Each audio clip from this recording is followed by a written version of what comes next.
I'd like to call to order this Tuesday, February 4th, 2025, regular City Council meeting of the City of East Lansing City Council. At the opening, could we please have the roll call? Councilmember Altman. Here. Councilmember Meadows. Here. Councilmember Watson. Here. Mayor Pro Tem Singh. Mayor Brookover. Here. Could we have a motion relative to the agenda, please? I'll move approval of the agenda. I'd like to remove item 3.5 from the consent agenda to the business agenda. Can I add one thing to that, which would be to remove the name of Elizabeth Singh from item 3.1E and substitute the name of Ryan Putz, R-Y-A-N-P-U-T-C. Okay, so I assume that, Dr. Altman, you've made a motion and there's been a friendly amendment, and your motion has modified the agenda, and Mr. Meadows has added a friendly amendment, which I'm assuming you've accepted to your Yes. modified motion on the agenda? Correct. Okay. And I second that then. And Mr. Meadows seconded the modified motion on the agenda. Any further discussion? All those in favor say aye. Aye. All those opposed? Motion passes unanimously. Item 1.3, excuse me, approval of the minutes. We have before us the minutes of 21 January 2025. Do we have a motion with regard to those? So moved. Second. Moved by Mr. Meadows to approve those minutes without any changes. Second by, we'll get there. Yep. Second by Watson. Any discussion? I have a couple of corrections, Mayor. Okay. Do you want to make them in the form of a amendment to the motion? Yeah, I'll move the following amendment with two items on page 5 of the minutes. At the top, the paragraph starting, moved by Councilmember Eric Altman. In the second line, the word accepted should read exempt. So the full text should read, any trees not exempt from the tree removal permit requirements, et cetera. And then similarly on page 6, condition 9, near the top of the page, the word accepted should read exempt, so that the full text should read, any trees not exempt from the tree removal permit requirements, et cetera. Those are my corrections. Okay, I will second your motion to amend the main motion with those corrections. Any further discussion? Okay, let's vote initially on the motion to amend the main motion. All those in favor say aye. Aye. Aye. All those opposed? Okay, we now return to the original motion as now amended by Dr. Altman's amended motion. All those in favor of the amended main motion, please say aye. Aye. Aye. All those opposed, motion passes. Item 2.1, all written communications received by council are posted on the online agenda packet, which is on our website for anybody to see. Item 2.2, communications from the audience. I have one slip for Kirsten Palesti.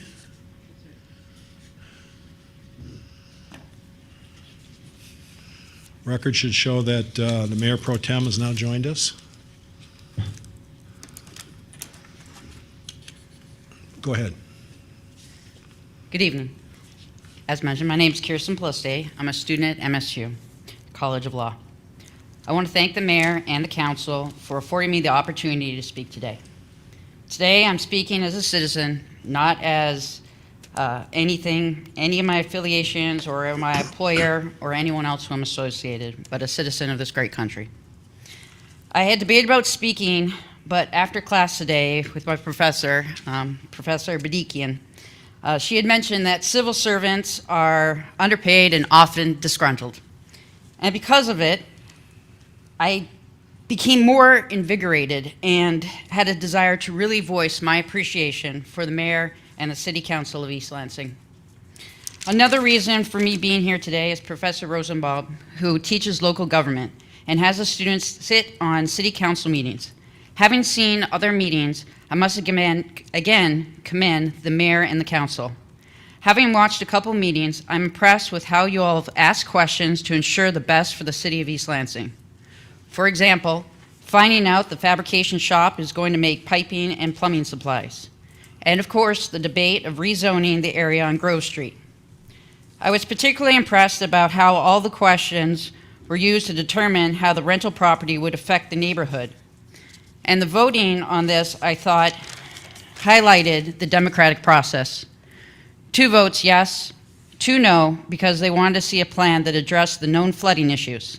And the mayor voted yes, but stated it was because this was not the stage for answers to flooding, and if it ended up being that there wasn't an adequate plan, it could be reevaluated. Now, the mayor had also mentioned something about MSU's involvement with student housing, which, again, I wouldn't be able to speak to, but I do know that at the MSU College of Law, they have demonstrated a commitment to students' concerns. Specifically, the chief of staff, a humble man who prefers to be called Frank, has approved and actively been committed to completing a gender-neutral bathroom. Last heard, the construction was commencing spring break. So when I hear concerns about MSU involvement, having leaders like Frank reassures that there is a commitment to students. Similarly, I want to thank the City of East Lansing for bringing back the music festival, hopefully this year, but there had been talk about having it when the students come back, but as Mayor Pro Tem Singh mentioned, the police are seriously underfunded and often volunteer time to keep the city and the students at MSU safe. I want to thank the East Lansing Police Force for their dedication and for hosting events like Paint with the Police. Community outreach projects like that are amazing. Now, we have another professor at MSU College of Law, Professor Samard. He often plays the devil's advocate in class, but because of his lectures, has strengthened my commitment to the legal profession and my role to help protect and build up society. Though we cannot work alone, this is why I wanted to take this time to vocalize my appreciation for all that you do to support East Lansing, MSU, and society as a whole. So thank you again for your time. I truly appreciate your dedication to civic duty. Thank you for your input. Anybody else in the audience that wishes to speak? Anybody in the queue?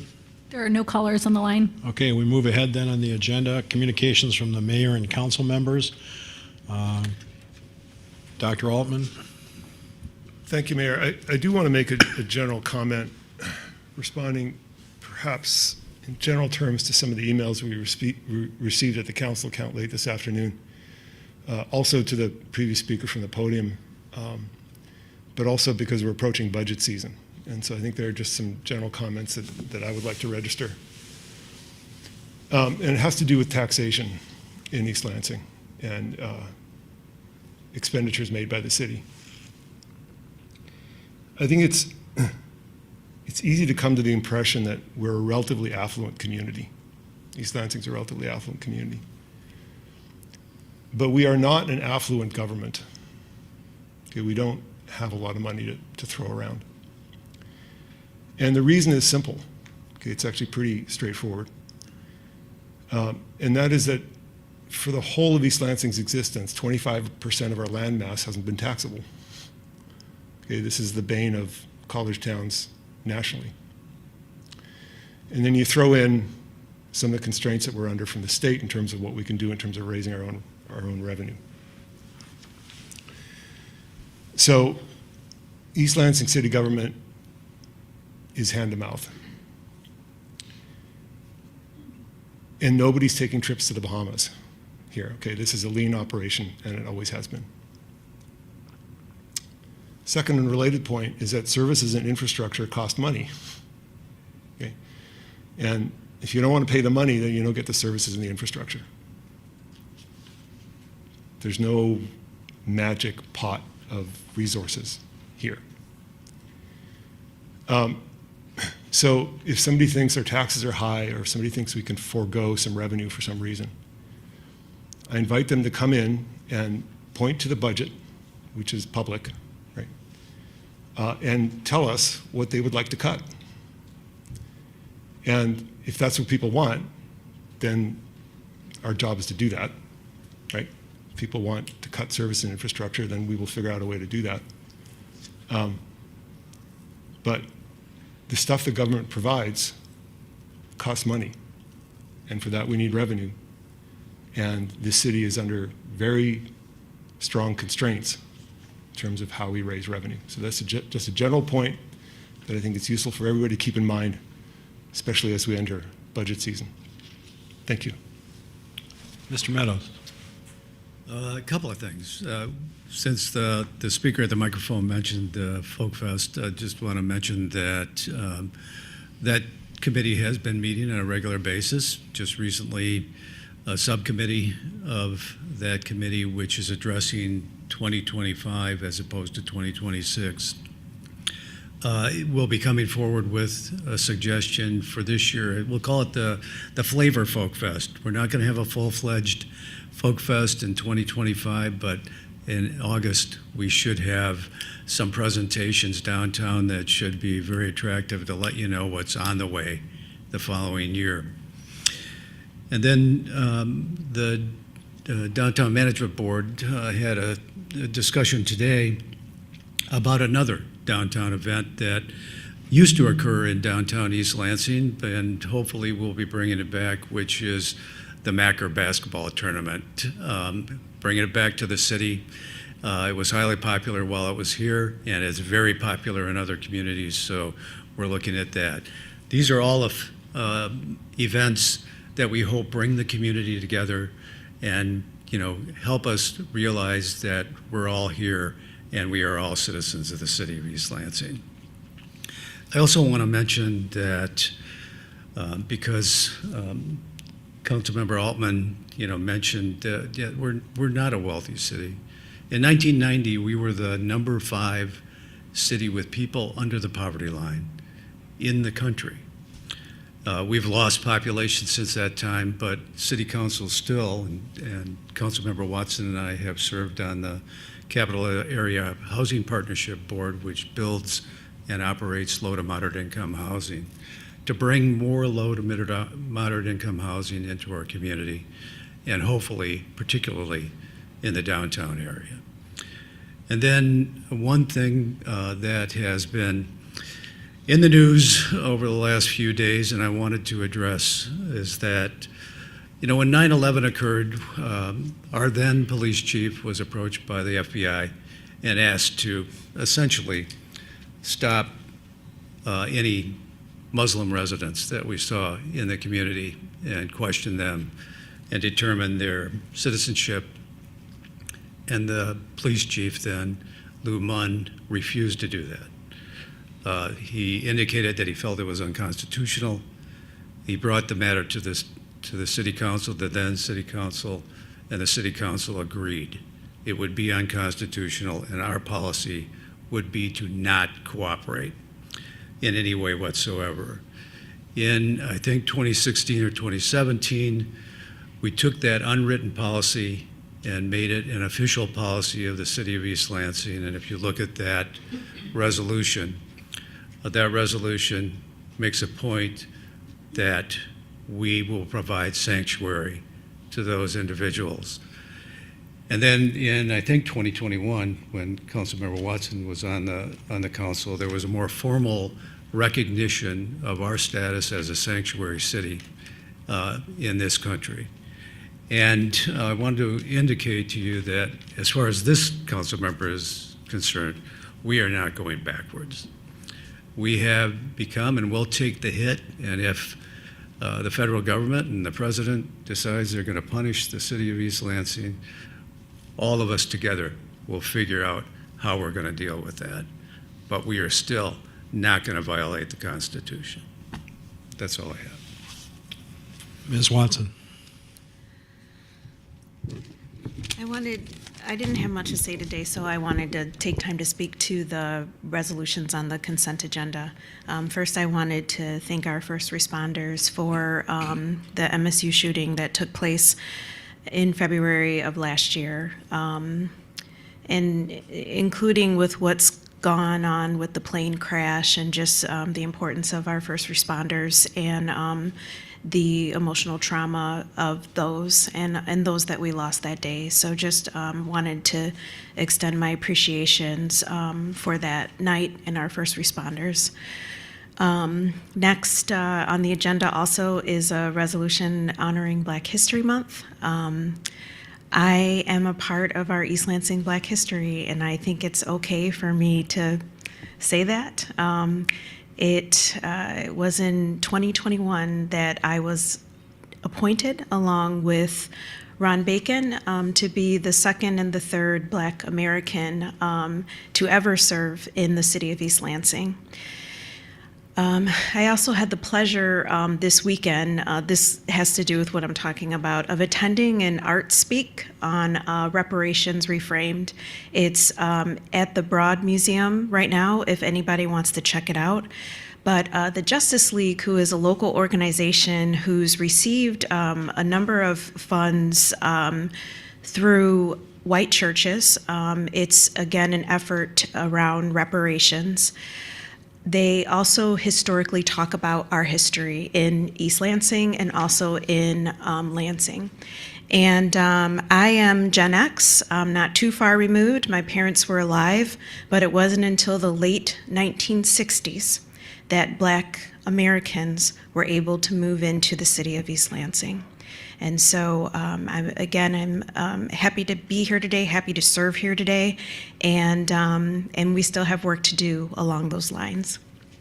And the last thing I wanted to mention, in light of what we're talking about with the resolution for the first responders, is there is a discussion at the Broad Museum and another viewing on gun violence. And so just encouraging everyone to do what we can to keep our community safe as we hope that our legislatures make stronger rules against gun policy. Thank you. Ms. Singh. Nothing for me tonight. I have nothing tonight. 2.4, City Manager's Report. No report tonight. 2.5, City Attorney Report. No report, thank you. Okay, we move on to the consent agenda. Mr. Bellman. Consent agenda 3.1, approve the following appointments or reappointments to boards and commissions. A is appoint Leslie Wilbur to the Arts Commission for a full term ending December 31st, 2027. B is to appoint Gabriel Biber to the Arts Commission for a full term ending December 31st, 2027. C is to appoint Nina Silbergleet to the Arts Commission for a full term ending December 31st, 2027. D is appoint Scott Slawski to the Planning Commission for a full term ending December 31st, 2027. E, as amended tonight, was to appoint Ryan Putz to the Planning Commission for a full term ending December 31st, 2027. 3.2 is approve of a resolution honoring the heroism of first responders and victims during the events of February 13th, 2023. 3.3 is a resolution recognizing February 2025 as Black History Month in the city of East Lansing. 3.4 is approve a resolution directing city manager to undertake decennial review. 3.5 was moved to the business agenda, and 3.6 is set a public hearing of March 4th, 2025 to consider a request from Arnulfo Ramirez of Los Tres Amigos, Brookfield LLC for a special use permit located at 1351 East Grand River. The applicant requests alterations of the interior space for the two new restaurants, the Morning Post and Arnulfo's, with alcohol service in the existing building and a modified patio. The property is zoned B2 Retail Sales Business District. Do we have a motion? So moved. Moved by Meadows to approve the consent agenda. Do we have a second? Second. A second from Singh. All those in favor say aye. Aye. All those opposed? Motion passes unanimously. We now move on to Section 4. First matter is 4.1, consideration of a substantial amendment to the East Lansing fiscal year 2025 Community Development Block Grant CDBG budget. Yes, sir. Thank you, Mayor. Matt Apostle, Community and Economic Development Specialist here with the City of East Lansing. As staff mentioned at the December 10th, 2024 discussion-only meeting, staff are proposing a substantial amendment to the city's fiscal year 2025 CDBG budget to reallocate $3,695 from nonprofit Grit, Glam, and Guts to a pilot program that would provide security deposit and first month rent assistance to low to moderate income households. I'm happy to answer any questions the council may have regarding this proposal. Any questions for staff? I have 2 questions. Go ahead, please. So the allocation, I saw that it was up to $1,500 per applicant or per apartment or place that the person's trying to apply to. It'd be per household. So Per- if there was a household of 3, they would collectively be able to have up to $1,500. And then if it's 3 separate students, they would be able to just have one $1,500. They would be considered one household. Okay. And so with that division, did you do math on how much security deposits are these days and how much the average first month's rent is when you had the $1,500? We spoke with local nonprofits to kind of get a sense for what a reasonable dollar amount would be that could generally cover most security deposit or first month rent, given the income limits and the rent limits from MISTA. Okay, thank you. Okay, any further questions for staff? I have a comment. Yes, sir, Mr. Meadows. I just want to reiterate what I've said previously, which is I would like to see this program expanded and better funded, and with that we should continue it in the future in a much larger manner.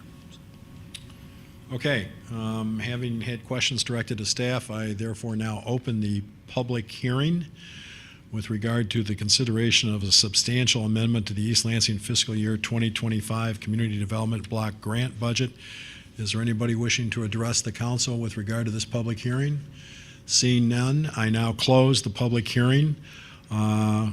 Is the council prepared to do anything tonight, or do you want to, as per our usual procedure, move this on to our next business meeting? I'd say move it to the next business meeting. Okay. Then we'll reappear on this, the next business meeting. Thank you. Thank you. Item 4.2, a public hearing to consider a special use request from 213 Ann Street, Inc., owner St. Ann LLC, for approval to modify the interior spaces at 213 Ann Street for expansion of the Fieldhouse Sports Bar into adjacent Suite B with alcohol service and conversion of vacant Suite C to be used as a pizza shop without alcohol service in the existing building. The property is zoned B3 City Center Commercial District. Good evening. Staff. Alicia Wrighton's Planning Department. As indicated by the mayor, the project is to expand the existing field house into Suite B, which was the former Blue Owl, and expand their alcohol service. It also includes a new pizza shop in Suite C without alcohol service, but it's included because they do share the kitchen. The existing field house has a capacity of 146 patrons, and they're asking for an additional 50 in Suite B, so a total of 196. And then the pizza shop would have an additional 43 patrons for a grand total of 239. They are asking to keep the original capacity of 330 patrons for floor standing room. They also have varied their hours for the pizza shop, closing at 3 a.m., which is after the field house would close. But they do have separate entrances, and the applicant has indicated they'll be providing security and cleaning the alley as needed. The Planning Commission recommended approval at their December 1st meeting, and the DDA recommended approval at their November 21st, 2024 meeting for council to approve. I can answer any questions, and the applicant is here. Questions? Yes, sir, Mr. Meadows. I'm still confused about the capacity that's being requested here. Here's what I read from the application. 213 Ann Street is expanding, will comprise 3 suites. Suites A and B were designated for Field House. Field House currently occupies Suite A, seating 102 upstairs and 76 downstairs. Field House will expand into Suite B with 50 seats. That's 228 seats. They You've did modify their request. Let Okay. him finish the question. please. Sorry. Go ahead, Mr. Miller. No, go ahead, tell me. They modified their request. The original certificate of occupancy indicated 70 patrons upstairs. So they did send an email, which was uploaded to the application packet, indicating that that upstairs would no longer be the 102 that they had requested. It went down to 70. And so we take the 70 with the downstairs amount. So that brings it down to 196. 196? Mhm. And then 43 for the pizza shop was a modified. 43 for the pizza shop, okay. And then in terms of the recommendation from the Planning Commission, the request indicated that they wanted to retain the 330 that was originally approved for this location. Did they also reduce that number? No, they left it at the 330. Okay, thank you very much for that information. Other questions? Yes, sir. Couple of questions. So it sounds like this would expand the number of seats, total number of seats in the downtown in restaurants licensed to serve alcohol. Is that correct? Technically, yes. However, there used to be more at this facility when it was the Blue Owl. But the Blue Owl was not licensed to serve alcohol, was it? Correct. I mean, that was my question. And I'm sorry. do we have a summary statistic that would indicate how many seats we have in the DDA currently? The DDA application, Hang on. I'm sorry. In restaurants licensed to serve alcohol. No, we don't. Could we just have the that number for of the facilities. next meeting? So what I'm interested in is the number of seats total in the DDA in restaurants licensed to serve alcohol. You mentioned the Blue Owl. Do we know why the Blue Owl left? They relocated to a different site? Do we know why they left? No. Last question is, I had trouble envisioning where, well, I know where Fieldhouse is, and I know where Blue Owl is. I don't know where Suite C is. And there's reference to 2 stories. I don't know how all that shakes out. So could you briefly describe Sure. which is Suite A, which is Suite B, which is Suite C, and which parts are up on the second floor, and which parts are on the first floor? Suite A is the field house where you see their logo, and above that directly is their second story of the field house. Okay. The Blue Owl is Suite B, so it extends over as you're looking on Albert Street. But the Ann Street address is the alley that runs north-south to the east of the former Blue Owl location. And so Suite C is behind that. So Suite C is on the main floor, Correct. north of the Blue Owl. Correct. Okay, thank you. Other questions? Ms. Watson? I was doing a skim, but did it say, does the pizza place, is it gonna limit students or people that are not over 21? I saw something that said age 21 up to 11 p.m. or something like that. So that is for the field house. Okay. For the alcohol area. But the pizza place will be open to, anyone that can, stop in and Yes, 'cause purchase there's- some pizza. There is no alcohol service there. Okay, awesome. And it looks like a sit-down place too? Yes. Okay, I think that's cool. I have an 18-year-old, she's a Michigan State student, and sometimes, they don't have as many spaces as our 21 and up do to hang out and convene with their peers. Thank you. I have a few questions. Go ahead.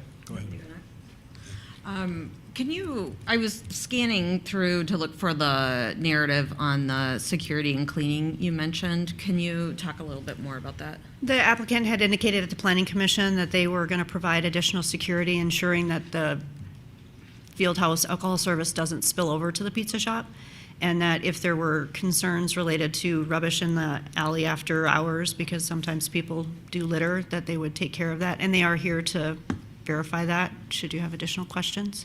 Okay, thank you.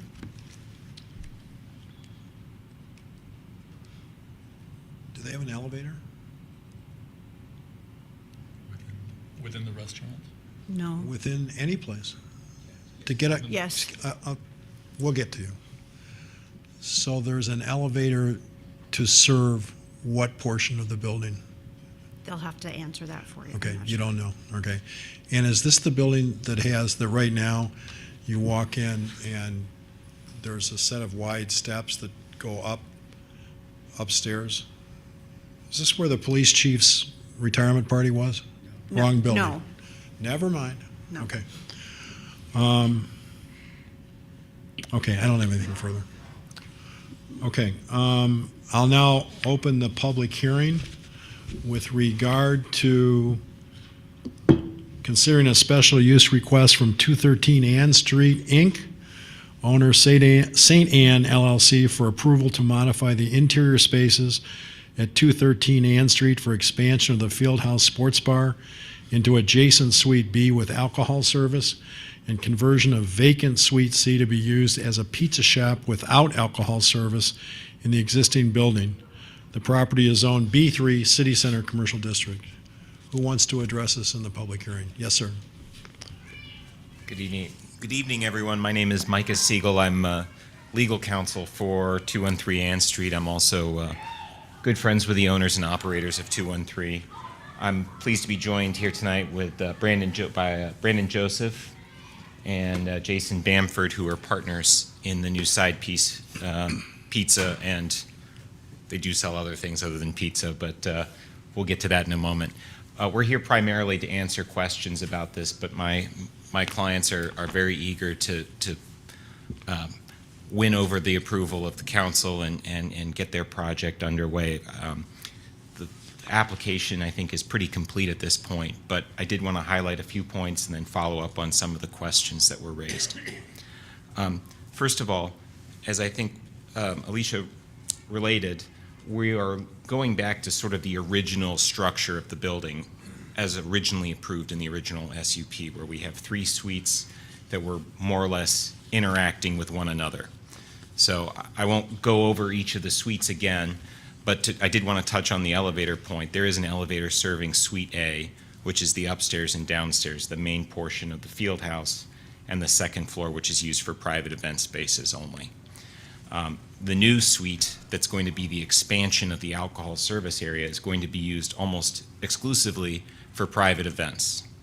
So although it does add additional chairs, additional seating to the overall downtown area, it's for private events. And these tend to be more, not like party private events, but more along the lines of special event spaces. Fieldhouse has hosted events with senior leadership at Michigan State, the governor, the attorney general. These are the sorts of events that we're trying to attract to this business to help add to the mix of businesses in downtown East Lansing. And again, I do want to emphasize that there will be no alcohol service within the side piece area. The whole goal is to provide an additional dining option, especially a late night dining option to downtown to add to the mix of amenities. This is exactly the kind of business that we should be trying to attract as a community. My clients are all East Lansing natives. I'm an adopted East Lansing native. We're really pleased and proud and excited to get this project underway, and we hope that we can have the council's support. So if there's any questions, I'd be happy to answer them. Questions for the applicant? Yes, sir. You mentioned a particular set of use cases for the new space in Suite B, I guess, the old Blue Owl Suite. Yes. That was based primarily a sort of a private venue. Suppose the city had an interest in holding you to your word there and enforcing that the use of that space would be used in the manner you described. Mm-hmm. How would you envision a condition we could add to the SUP that would appropriately curtail that use? Well, I mean, I would leave the drafting to the experts on that particular issue, and I would want to talk to my clients about how we could how we could limit that in a way that makes sense. The goal is to have a functioning space and to have an asset to the community. Quite frankly, we've got the space inside Suite A already for operation of the bar. So this is really an expansion of our private event capabilities. So I think we're open to the conversation, but obviously I'd want to talk to my folks about that first. I want to just provide a little context for my question. I believe we have thousands of seats in restaurants serving alcohol in the downtown right now, and it's a heavy draw on our police resources, and I'm all for diversifying the business mix in the downtown. But money flows to where the money is, right? And that's the context for my question. Sure. What I will say is that this is exactly, if we are going to continue to tolerate having businesses in our downtown area that serve alcohol, this is exactly the kind of business that you want doing that. This is a business that's committed to providing adequate security. The police records will relate that although these sorts of businesses tend to be a draw on our police resources, this particular business has not stood out over and above any of the other businesses. Does it have its problems occasionally? Yes, but emphasis on occasionally. This is not a habitual issue at this particular location. So the extra space that's being proposed to be built out for private events, we don't anticipate that markedly changing kind of the balance of how the business is actually operated.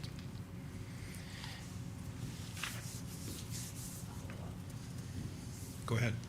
I just want to follow up to Councilman Altman's point. So is it possible with the current construct and language that you could use the additional space for overflow on game nights? Well, I'd probably actually want to defer to the folks that are actually in the trenches on a day-to-day basis. Jason, Yeah. introduce yourself. Hello, everybody. I'm Jason Bamford. I've been a longtime resident of East Lansing, born and raised here.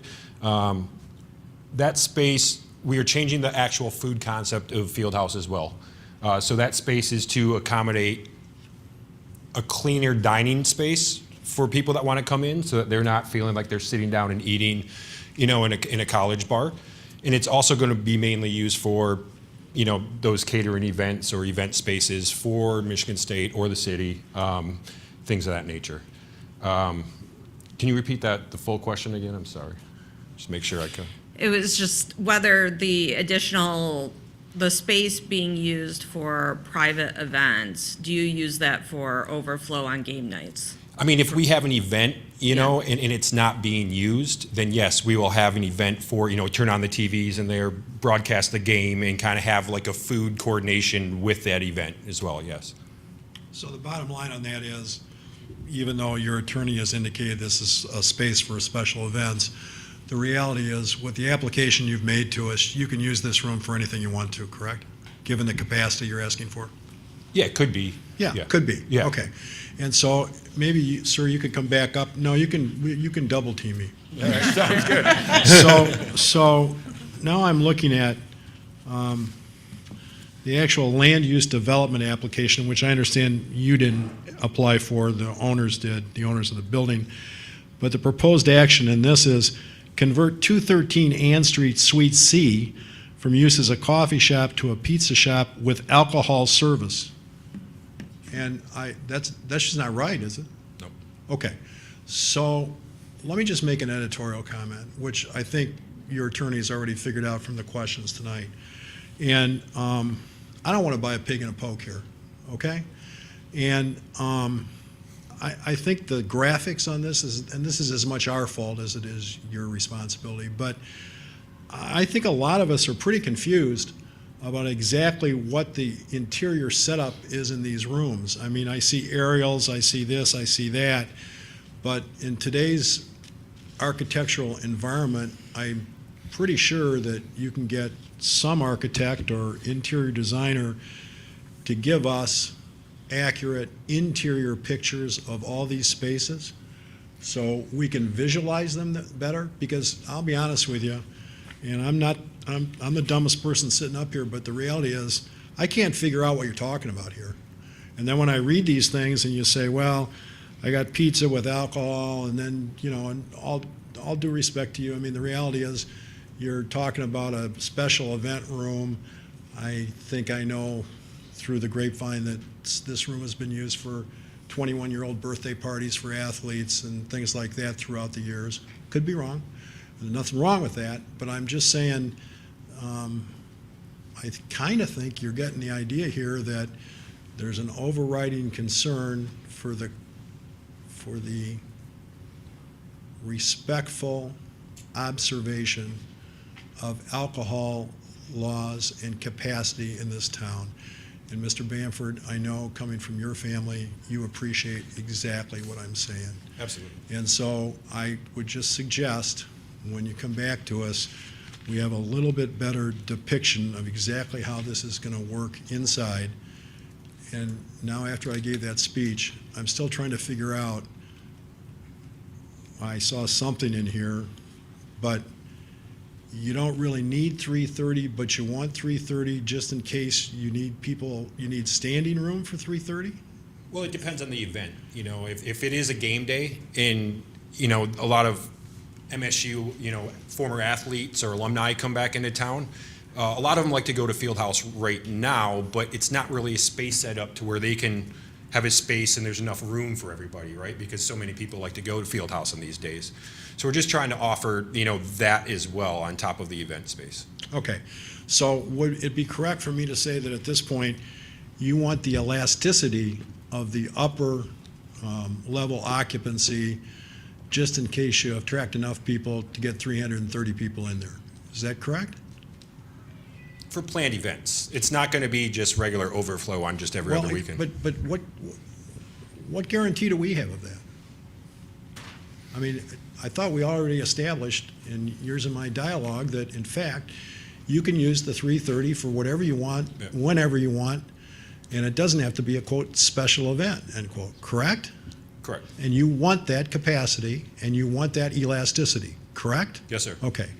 And the space right now, as it's currently configured, nobody's been using it for 330 people, occupancy, correct?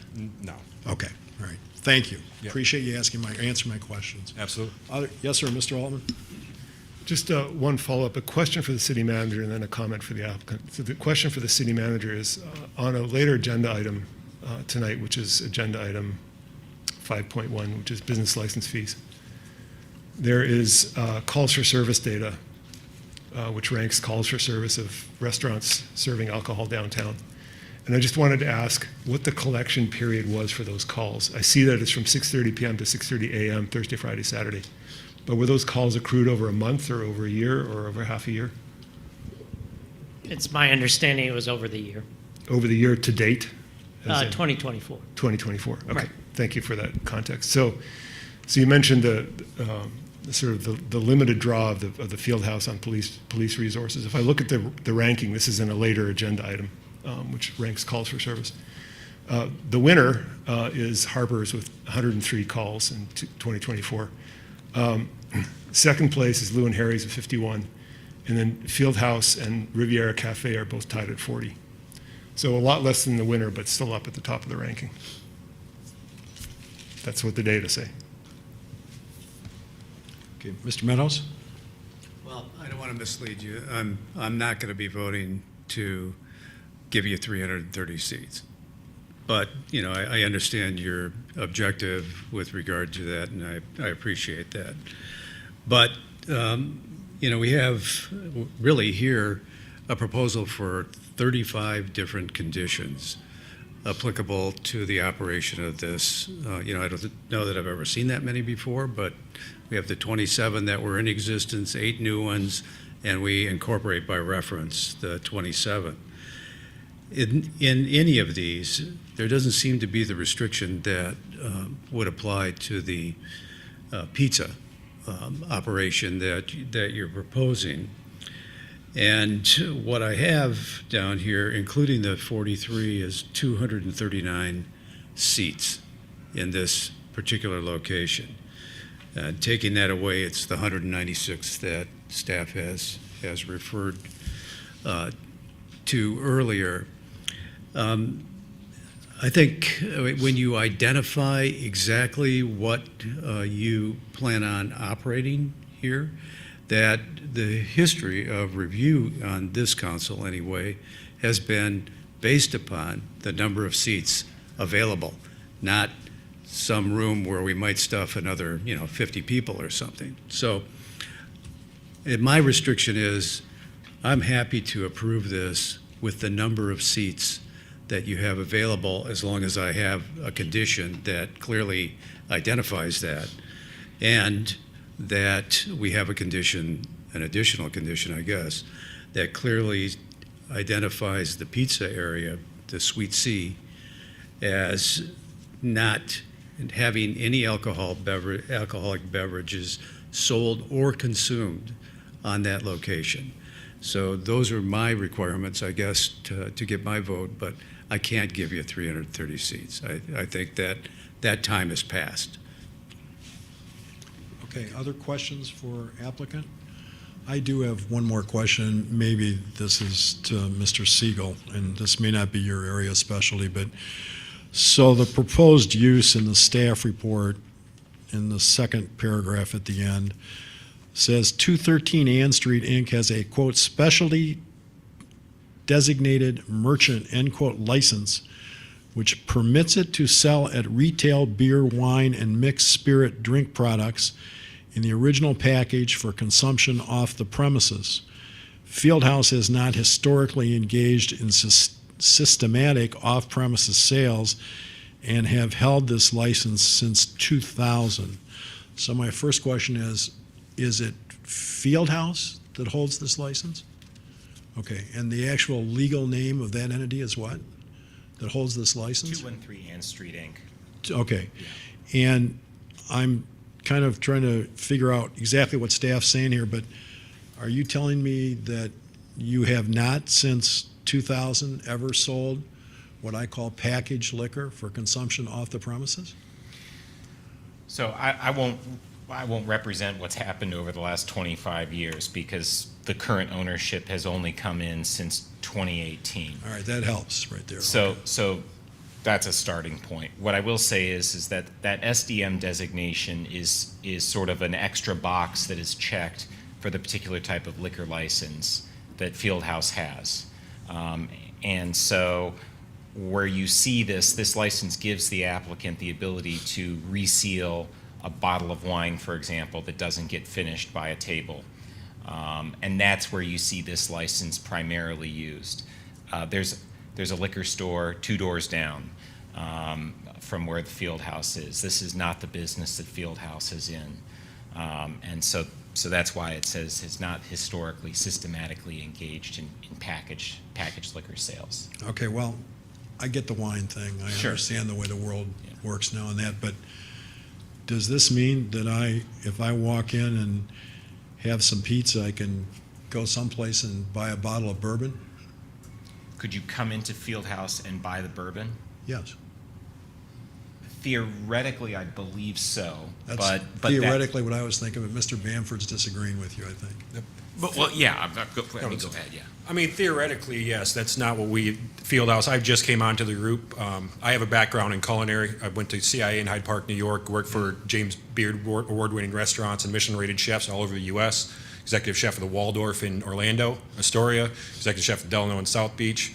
We're trying to bring some better food quality to East Lansing. Ever since Evergreen was the restaurant down there, right? And then that closed, and it's kind of been overtaken by college bars. All of us in the group want to have more of a casual dining scene for people and try to tame that in that whole building. That is our objective. So we're not looking to, package alcohol. But you can. But we can. Yeah, that was my question. Yeah, But I think the underlying point here is that it's a bar in a restaurant, and so there's a better margin to be made selling by the glass rather than selling in the brown bag, so to speak. So I think that the idea is that most, I would hazard a guess that most bars in East Lansing have an SDM license added onto their That's- mother. Thank you. That's a license. question we'll be asking the city manager and staff to answer for us. Sure. So, any other questions for the applicants? Can I add on that one? Please. Please, Mayor. So with that being, that process, that box checked off, when we have these catering events that we're going to start taking on, right, these event spaces, we can sell bottles of wine per bottle, correct? Like when you have a group of whatever, that person comes in and they say, I want 10 bottles of this, 5 bottles of this. Now, if they were to not consume all those bottles, we can now recork that and then, We understand that. okay. Okay. So here's another question for you. So Ms. Watson and I decide we want to go downtown for some pizza. And I am aware of the fact that on occasion, she will drink a little alcohol, as will I. Yeah, that's great. And so we decide, because we're both adults, we decide we're going to go to your place and we're going to get pizza. And then I say to Miss Watson, who I have had a libation with before, you know what? I need a slug of bourbon with this pizza. Sounds delicious. Okay? So I decide to walk to your bar and buy myself a bottle of bourbon. And so under the configuration you have right now, can I take my bourbon in to where Ms. Watson and I are sitting and pour myself a bourbon? No, sir. Why not? Because that's going to be a separate business. That side piece actually is not, that pizza joint actually is not Fieldhouse. It's a total separate entity. Totally separate unit, Yeah. where no alcohol service, no BYOB service will be permitted. It's a dry space. Okay, well, So there's That- not an open. We would ask you to leave, Mr. Mayor. Hate to you say would, it. you would not be the first purveyor of alcohol to ask me to leave. So, But this is another reason why I think it would really be helpful for us to get an interior thing. Yep. Because as I understand it so far, you essentially can walk through these different spaces freely, correct? So that is another point I actually think is worth bringing up, and I think we can provide sort of an exploded diagram of the space, because starting, I think, at page 20 of the packet, the floor plans are in there, but I'll concede the point that you kind of have to have a level of imagination that at least I don't have to sort of understand how it all comes together. But the idea of this project is also to better configure the space, to better control egress and flow of people between the suites. So the side piece restaurant suite is going to be separate, I think, is what we were talking about. There'll be a connection where they share the kitchen, of course, but otherwise they're going to be a separate space. And then there'll be better egress to control the flow of people in the remaining Fieldhouse suites and to provide for better security. So, and just to add on to that, that door that connects to Fieldhouse will be locked at 9 p.m. Right? That door will be locked. There will be security at that door, which is right by the current bathrooms. It will be right by the current bathrooms where Fieldhouse is. Because we don't want, it's not going to be able to go back and forth, at 9 p.m. I understand what you're telling me, but I need to see it. Yeah. Okay, please. Yep. All right, other questions? Ms. Watson? Yeah, I just want to make some comments just because others have made some comments. I've been in the field house and I was invited to a party upstairs and security greeted me. Some days I want to be carded, other days I don't, but that's okay. And so I just know that you all are carding people when you're supposed to. The mayor insinuated, as someone that drinks, sometimes people want to down their drinks before they leave because they cannot leave. And so sometimes I am for being able to take your drinks elsewhere to finish them off more slowly. But I also want to say, I think it's good too, also, when we're drinking, to have something to put in our bellies. And so it's great to have this pizza shop and the other foods you might be offering. And it's also good, like I said, for the younger people who still need spaces and places to be able to hang out with one another. So that's all I wanted to say. So, thanks for the proposal. Thanks for coming in front of us. And, I look forward to learning and hearing more. You didn't want to take the opportunity to shame me about using you in the hypothetical? I'm disappointed. I thought I was going to get pushback on that one from you. I guess. Okay, any other questions for the applicant? Yes, sir. Yeah, just a quick one. I'm trying to make sure that I understand the drawings, because as people have alluded to, I'm having trouble understanding the drawings. So right now, if you go to the field house, the main door is facing south toward Albert, and it's at the west side of the building, right? It looks from the drawings like that door is going to be closed. Is that right? Okay, so that door is still going to be there? Yes, sir. Okay, so then I really don't understand the drawings. Can I say something? Please. Because I think it might be helpful.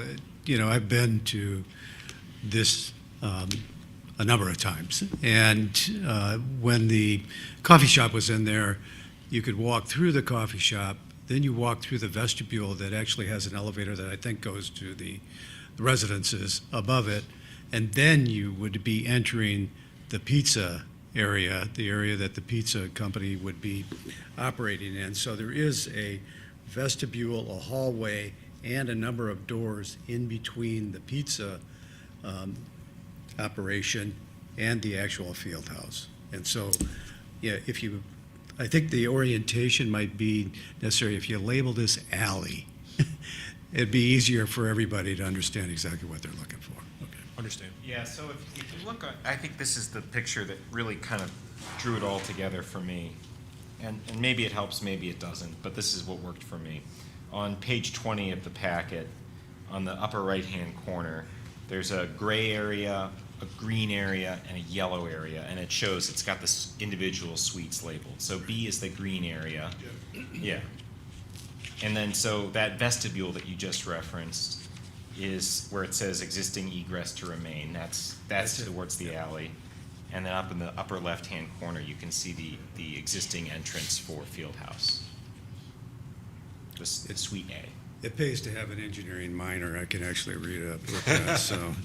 I'm a liberal arts guy myself, so. Yeah, so. Okay, any further questions for the applicants? Anybody else want to address us in this public hearing? Seeing none, I will close the public hearing to consider a special use request from 213 Ann Street, Inc., owner St. Ann LLC, for approval to modify the interior spaces at 213 Ann Street for expansion of the Fieldhouse Sports Bar into adjacent Suite B with alcohol service and conversion of vacant Suite C to be used as a pizza shop without alcohol service in the existing building. Property is zoned B3 City Center Commercial District. Now, we had a lot of questions addressed to everybody. Any other questions for staff? Dr. Altman? Yeah, I do have one more. So I think what's confusing me is that on the drawings, north points to the top of the page, but I don't think that's how the buildings are oriented. I think that there's something off in the drawings, because now that you mention the sheet that brought it together for you, I understand now where that door is. But the way the compass is pointing is that door would be facing east, and it's not. So I think there's something off in the drawings. And I'm happy to be wrong and just confused, but if that's something that you could check into and help confirm for us, whether that's maybe part of the problem here. Okay, anything else on this matter? If staff could please get with the applicant and maybe assist in the clarification of some of this so idiots like me can understand exactly what the configuration is the next time we're in front of us, that'd be great. So, okay, moving on. Thank you. Moving on to the business agenda, item 5.1, consideration, oh, I'm sorry. No, we're still okay. Consideration of the approval to amend business license fees for amusement/video arcade, dance hall, entertainment, restaurant, and takeout stores, and repeal the moratorium on same. And let me just say for the record, when I met with the city manager regarding the agenda or possible agenda, I urged him to put this on the agenda so we could start moving this ahead. I understand there's been some feedback this afternoon that I think the council is aware of and everything, so I just want that to be on the public record. It may or may not be that we're ready to proceed with this. I don't know. Item 5.1, Mr. City Manager. So you're right. So this is coming forward from the January 14th, 2025 discussion only. And at that meeting, we provided an opportunity for any of the businesses downtown or anyone that fell into the 5 business categories to come and provide feedback to the city council on the proposed fee structure. And with that, there was a slight change to my recommendation on how the fee for entertainment business would be calculated. And instead of a flat fee based on occupancy, I changed it to be our actual cost if ELPD is required to respond to certain entertainment type businesses because of a fight, noise, an assault, or other reasons that we would bill for our actual time. I sent this recommendation out to Mike Kruger, Dewey, and Pat Riley at noon today, and apologize for the late notice to them. They distributed to the members of the Responsible Hospitality Committee, and I'm asking that this be deferred to the March 4th meeting to allow us to obtain additional feedback from them, work out the finer details on what would be billed, what wouldn't be. So if they called because of someone speeding down the alley, that's a general police provided service. I'm not looking to bill for that. So just based on their feedback, I'm looking to better define what the city would bill them for on the additional, what I classify as additional police services provided to certain entertainment establishments, especially in downtown East Lansing. So my recommendation is to defer this to the March 4th meeting, allow us some more time. Mayor, can I make a motion then on that? Sure. I'll move to defer consideration of the approval to amend business license fees for amusement/video arcade, dance hall, entertainment, restaurant, and takeout stores, and repeal the moratorium on same to the March 4th business meeting of the City Council. Is there a second? I'll second. Okay. Any discussion? Yes, ma'am. So, did I hear you correctly? The new proposal is to bill businesses if they exceed, I don't know, a certain number of calls or something? The new proposal as it relates to entertainment businesses, which is really the bars downtown, would be billed for actual police response to calls because of fights, noise violations, or complaints, assaults, or anything along that line. And is that happening anywhere else? It feels like sometimes if it's I call the police and get billed or I don't, I might try to handle it myself. So I'm not aware of anyone else that bills directly. I know fire departments bill certain restaurants or hotels after a certain number of fire alarms are set that they respond to. They start getting billed beyond a certain number. So it's modeled after that concept that if we're called for certain services, we will bill because it's not what I would consider the baseline services that ELPD would provide to all taxpayers in the city of East Lansing. Are we at capacity for our police positions? We have vacancies. How many? I believe 5 to 7 possibly. 5 to 7 of how many total? About? 47. About 47 total. We're about 5 to 7 shy. We had approved a downtown police officer. Is that person no longer, do we have that position still? You know what I'm not talking- sure exactly Okay. what you're referring. I know we had a contract with the DMB and DDA during Albert Al Fresco to have law enforcement down during periods of time, but I'm not aware of a dedicated. Sure. Is Intern Brown here now? She is not. Okay. It was a downtown police officer who was supposed to maybe help with relationships with the businesses or maybe support them, but we put money aside and agreed that it made sense for a police officer to be downtown. And this person would go to the DDA, I thought. Mayor, do you know time? No, and I would suggest we just ask the city manager to research that and come back to us on the March 4th meeting to answer that question. Sure. And my final two is I appreciate the data because decisions should be made based on data and how that backs up support for why we decided what we decided. I noticed that I would say Okemos, but I think it's Meridian Township. Their rates weren't in there. And when I think about a business considering opening up in East Lansing, they might also consider our sister communities. And so my curiosity is, are we competitive and can you add Meridian Township or Okemos's business fees? Sure. And then my final thing is I read about the police calls. Can you also let us know how many calls go to Meyer? Sure. Thank you. Okay.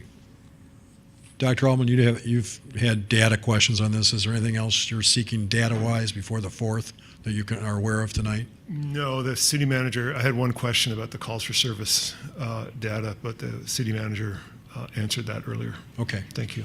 All right. Any other questions? Yes. Real briefly, I just want to thank Mayor for your comments on the start of this agenda item, on it being placed this evening. Appreciate the comments from the business community and wanting to ensure their voices are heard as key constituencies in our community. And I also look forward to supporting this motion so the city manager has time to create a proposal that is balanced approach that works for our community. So thank you, sir. Any further discussion on the motion? All those in favor of the motion say aye. Aye. All opposed? The motion passes unanimously. Business agenda item 5.2, consideration of a contract for $139,890 with Gordon Construction Services to construct a nursing room and single occupancy toilet room at City Hall and a nursing room at the Hannah Community Center, a project contingency of $21,000, and authorize the city manager to sign. Staff. Good evening, Council. My name is Justin Drinky, Assistant Director of Parks, Recreation, and Arts. Before you tonight is a proposal to construct a nursing room and a single occupancy toilet room at City Hall, along with a nursing room at the Hannah Community Center. The RFP for this project was issued January 2nd. We received 3 bids, which were opened on January 16th. The lowest bidder is Gordon Construction. And after completing the post-bid interview and in consideration of their past work done for the city, we do recommend awarding this contract to Gordon Construction. We do have additional details in the agenda packet for you, but I'd be happy to answer any questions you may have. Questions for staff? Yes, sir. I wanted to thank you for looking into the pod solution. I hope it was worthwhile looking at. It has been applied usefully in other contexts, and so it seemed useful to pass on that suggestion. The one thing I don't see in your research is a price for what those pods, and I have just no idea what they run. Is that something you looked into, approximately what the prices would be? I think we originally looked at some pricing. We could find pricing on the small pods, the extra large pods we had to reach out to the company for. And at that point, we had done the research to say that the sizes weren't really working. Yep. So I'm not sure that we have that. We could try to pass that along to you. They're very interesting as a product, and I think there are definitely spaces that they could be used in. I was just curious if you had a ballpark number in mind, and if you can't recall it, that's fine. It's mostly a curiosity from my perspective.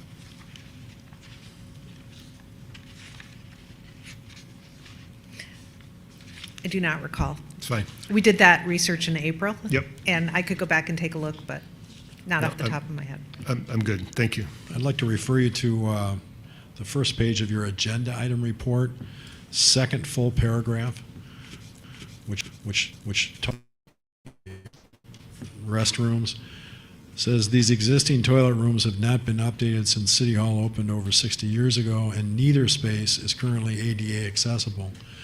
The current woman's restroom is too small to renovate into an ADA compliant toilet room, so it will be renovated into a nursing room, while the current men's restroom will be a single occupancy, all gender toilet room. Renovations, and you go on and say, but you don't say whether it's going to be ADA compliant. Is it going to be ADA compliant? Yes, sir. Okay, that's all I wanted to know. Any other questions? I have a question. Yes, ma'am. Is the nursing room going to be available to others as well? I know that's not a requirement, but is it going to be available to others that Yes, come where, through? where the nursing room is located would be accessible to anybody in the building. Okay, awesome. And then what's the current staff time for staff who want to take time to pump and nurse? Are you referring to like a 20 personnel minutes? policy? Yeah. I don't know that information. There's no policy. They take as long as they need to do what they need to do. There you go. Thank you. Other questions? I move that we approve and authorize the city manager to sign a contract for $139,890 with Gordon Construction Services to construct a nursing room and single occupancy toilet room at City Hall and a nursing room at the Hannah Community Center, and approve a project contingency of $21,000. Second. Second from Altman, motion by Brookover. Any discussion? All those in favor say aye. Aye. All those opposed, motion passes unanimously.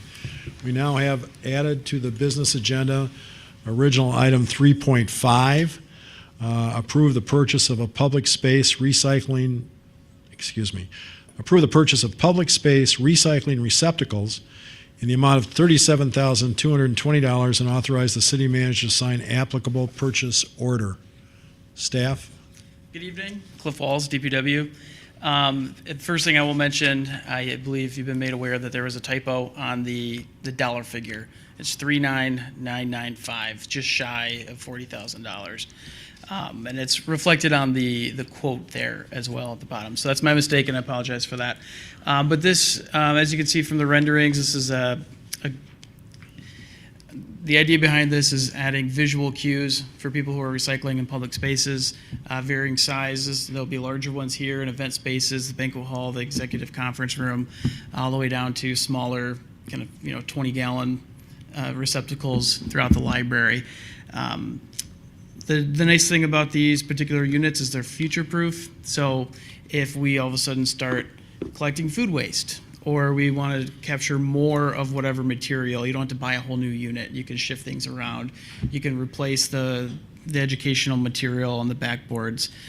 So there's a lot of flexibility there as the materials management landscape continues to shift. And this was part of our 2022 recycling infrastructure grant. It's supported by that, so we only pay 20% of this as match. The reason that this is happening 2 years later is this was excess funding because we ended up shrinking the size of the truck that we are purchasing through that grant, or did purchase through that grant, to service the compactors that we're purchasing for the DPW drop-off. And so that surplus that was left over, Eagle allowed us to shift it and reprioritize it to this. So that truck just came in a month or so ago, and things have started to develop on that project. There's a big delay because of the supply chain with the truck. But this is an outgrowth of that. And just shy of $40,000, but again, we have a 20% match. This has been funded or budgeted, and it's no extra, or it's a planned expense. Questions for staff?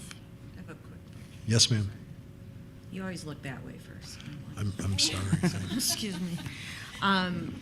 Because I could never dribble with my left hand, so I always have to be conscious of my left hand. It's all good. Indoor locations only? Correct. Is it possible to get some outdoors, or? I think that this will set the stage for the styling and the messaging that we're going to use. But we had a prescribed amount of leftover funding, and try to maximize in the public spaces. Like there'll probably be one over there in that corner, in this room. But I do envision where this could be a catalyst to things at the aquatic center. And, we have our public space recycling receptacles downtown and such like that. But in terms of, places that we do service as the city or that the city is managing it, I think there's an opportunity there. Okay. For sure. Thank But just not with this pot of money. Yep, fair enough. Okay, other questions for staff? Dr. Altman, did you have something? I had a motion. Please. I move to approve the purchase of waste receptacles in the amount of $39,995 and authorize the city manager to sign applicable purchase order. Second. Is it, at least I have the wording as public space recycling receptacles, or did it? I don't know if that makes any difference, so. I'm reading from the Gotcha. email from Cliff. Okay. So. Any discussion? Yes. Yes, ma'am, go ahead. I love the idea, and it's my first time seeing the refundables option. Is that common around here? I don't know how common it is in other public spaces, but just, working here and seeing there's like a lot of our buildings, you'll see, even at DPW, there's just a pile in a repurposed blue East Lansing recycling bin or something. And so talking with the facility managers, Kevin at the library and Kathy and others, there was certain places where we thought that would make sense, like the teen room at the library. And so it's not in all, I think there is only maybe 3 out of the 30 that will have that, but it seemed like a worthwhile thing for select units. And will it be, can it be opened easily? Like where I'm going with this is, what if someone wants to refund them themselves? I think that should be okay but will they be able to do that? Or the other end is, will they damage it if they want to kind of reach in and get the refund? I don't think so. It's just, you can reach through the top, but also one of the attractive components of this is that it's a front load. So even for the janitorial staff, it's just hook it and pull it out and it slides out. So I don't foresee that being a cause of damage at all. And do you see anyone being upset because someone comes in and takes the refundables? I don't know if any other facilities folks here would think so, but I think it's one of those things where everyone wants to see the material in the right spot, but no one is, at least as like a staff, there's not like a turf war over the refundables. I think that's been my experience. People, whoever wants to volunteer and take care of that, Awesome. do. Thank you. Okay, any other questions? I'm not sure there was a second there. Yeah, there was a second here. Moved by Altman, seconded by Singh. All those in favor of the motion say aye. Aye. All those opposed, motion passes unanimously. Thank you. We're at the end of our, thank you. We're at the end of our regular business meeting. Do we have a motion with regard to a closed session? We do. I move that we enter a closed session pursuant to MCL 15.268 sub 1 sub C for strategy and negotiation sessions connected with the negotiation of a collective bargaining agreement and pursuant to MCL 15.268 sub 1 sub E to consult with the city attorney regarding trial or settlement strategy in connection with pending litigation in Hios v. City of East Lansing, Hingham County Circuit Court Case Number 20-119-CZ, for the reason that an open meeting could have a detrimental financial effect on the litigating or settlement position of the city. Do we have a second? Second. Okay, can we have a roll call vote, please? Councilmember Altman, Yes. Councilmember Meadows, Yes. Councilmember Watson, Yes. Mayor Pro Tem Singh, Yes. Mayor Brookover. Yes. Okay, we'll adjourn to our closed session. Thank you, everybody, for coming.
Audio test. Audio test.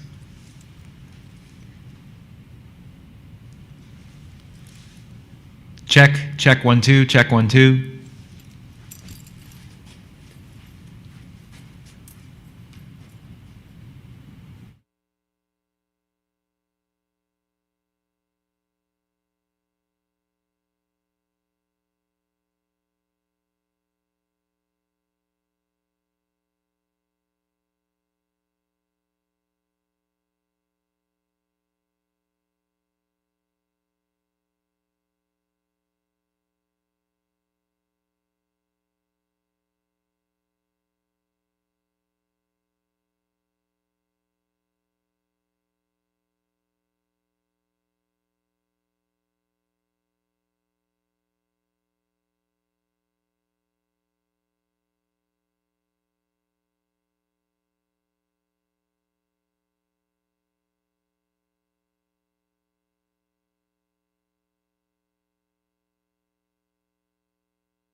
Audio check. Audio check.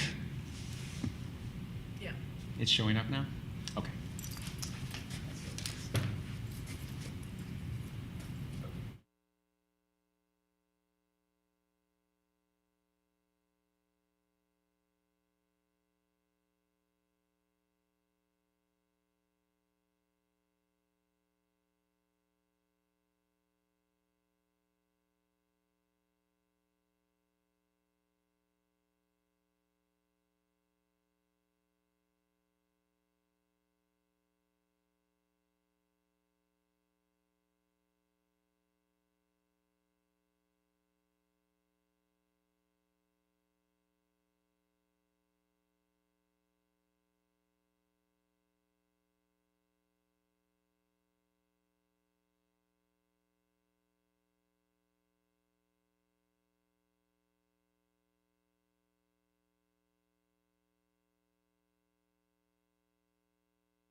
We need a motion to come back into open session. Doesn't have to be roll call. Okay. Do we have a motion? Return to open session. Is there a second? All those in favor say aye. Aye. All those opposed? We are now back into open session. Do we have any more motions? Yes, Mayor, I have a motion. I move to approve the tentative agreement between the City of East Lansing and the International Association of Firefighters dated January 9th, 2025, and authorize the city manager to sign the collective bargaining agreement. Moved by Altman, seconded by Meadows. All those in favor say aye. Aye. All those opposed? Motion passes. Do we have another motion? Yes, Mayor. I move to approve the tentative agreement between the City of East Lansing and the East Lansing Independent Employee Union dated January 31st, 2025, and authorize the city manager to sign the collective bargaining agreement. Moved by Altman, seconded by Meadows. All those in favor say aye. Aye. All those opposed? Motion passes. Do we have another motion for tonight? Move to adjourn. Is there a second? Second by Singh, moved by Altman. All those in favor say aye. Aye. Motion passes unanimously. Thanks, folks, for being here tonight.